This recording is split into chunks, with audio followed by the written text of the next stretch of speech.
Stress management. Hello friends, मैं generally छोटे छोटे टिप्स लाती हूँ हेल्थ के रिगार्डिंग। फ्रेंड्स, जो मैं आज ये टॉपिक लाई हूँ, स्ट्रेस मैनेजमेंट, यही हमारी सारी बीमारियों की जड़ कहलाता है।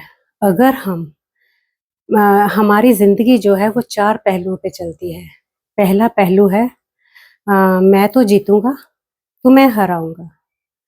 दूसरा पहलू है तुम जीतोगे, मैं हारूंगा। तीसरा पहलू है मैं तो हारूंगा ही, लेकिन तुम डबल हारोगे। यहाँ पे आपको वो कुएं वाली स्टोरी याद है ना, जो भगवान से कहता है कि भगवान मेरी एक टांग तोड़ दे, मेरी एक आंख ले ले, मेरी एक बाजू ले ले, लेकिन पड़ोसियों की डबल होनी चाहिए। एक ऐसे बंदे भी होते हैं।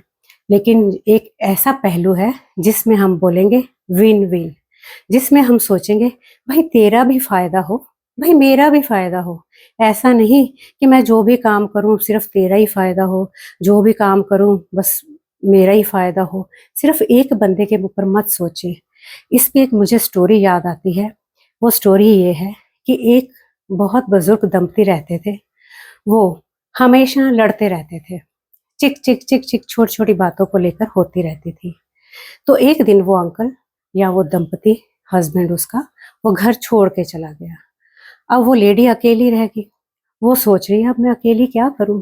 एक दिन गया, 2 दिन गए, 3 दिन गए, चौथे दिन हस्बैंड देखा वापस आ रहा है। उसने अपने हस्बैंड से पूछा, भाई आप तो चले गए थे, मेरा तो मन नहीं लग रहा था आपके बिना, लेकिन आप क्यों वापस आ गए?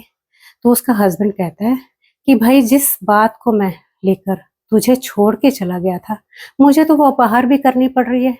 माने मुझे बाहर वृद्धाश्रम में जाके सबके साथ कंप्रोमाइज करके रहना पड़ रहा है, रूम शेयर करके रहना पड़ रहा है, बेड शेयर करके रहना पड़ रहा है, और ये खाना वाना शेयर करके टाइम पे वो खाना देते हैं, अपनी मर्जी से मैं चाय भी नहीं पी सकता, और वॉशरूम्स शेयर करने पड़ रहे हैं, जो कि मुझे सबसे ज़्यादा इरिटेबल लगता है।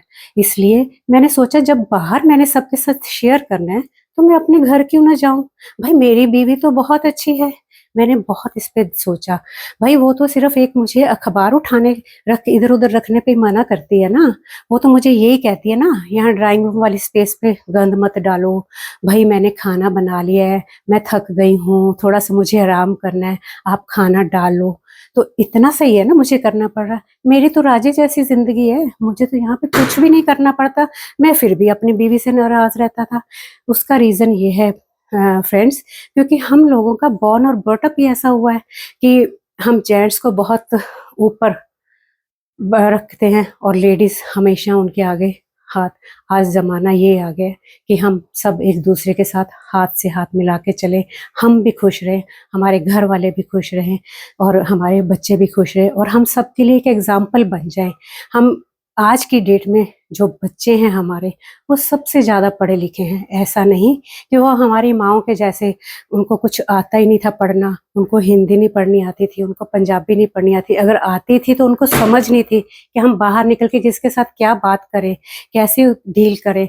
आज तो बच्चों को सब कुछ आता है, उसके बावजूद भी हम देखेंगे कि बहुत सारे घर टूट रहे हैं। इन सब का एक ही रीज़न है दोस्तों, एक मन में स्ट्रेस दब दब के।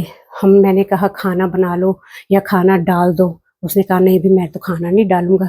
जबकि वो सेम पोजीशन पे बीवी थकी हुई थी। वो क्या चाहती थी, इतना सही चाहती थी ना कि मेरा हस्बैंड खाना डाल दे और हम मिलके खा ले, मैंने तो बना दिया है।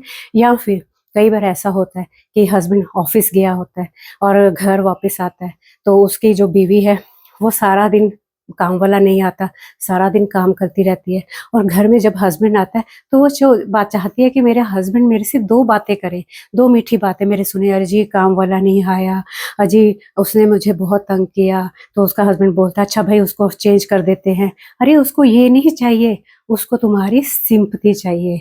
अच्छा भाई काम वाला नहीं आया, तुमने सारा काम कर लिया, अरे भाई तुम खाना मत बनाना, अब मैं खाना बाहर से अरेंज कर दूंगा।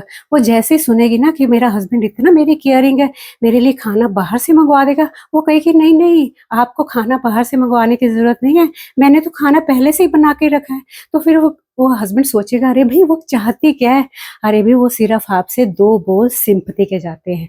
इसलिए मैं आपको कहना चाहती हूँ, अगर आप थोड़ा सा घरों में जो आज के डेट में लड़ाई हो रही हैं, बाहर इतने ब्लास्ट व्यूज के, जैसे कि गोलियां चल रही हैं, उसको उसकी बात नहीं पसंद आई, ठुशू गोली मार दी, उसके लाइफ के बारे में बिल्कुल नहीं सोचा एक बार भी कि उसको गोली मारने के बाद मेरा क्या होगा।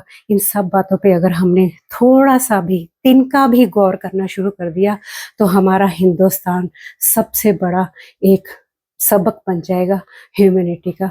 इसलिए फ्रेंड्स, मेरे से आपसे यही विनती है कि आप स्ट्रेस मैनेजमेंट को बारीकी तक पहुंचे। इन जो 4 पहलू हैं, इन पे जरूर गौर करें।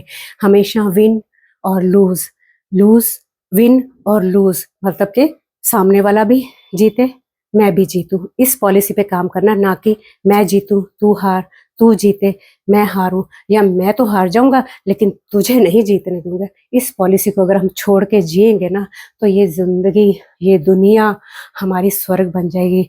दोस्तों, जिंदगी ना मिलेगी दोबारा, इस बात को हमेशा याद रखो। Thank you.